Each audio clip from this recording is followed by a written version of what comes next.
what I'm saying here is when it comes to messaging, when you're clear on the roots, we're going to go to the other analogy now. The roots of the tree. If your business is a tree, we got to make sure our roots are planted strong.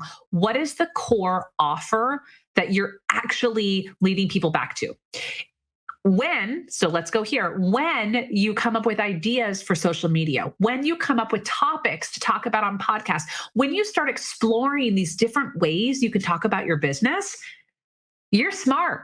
You can ask yourself, how does this connect back to my main objective?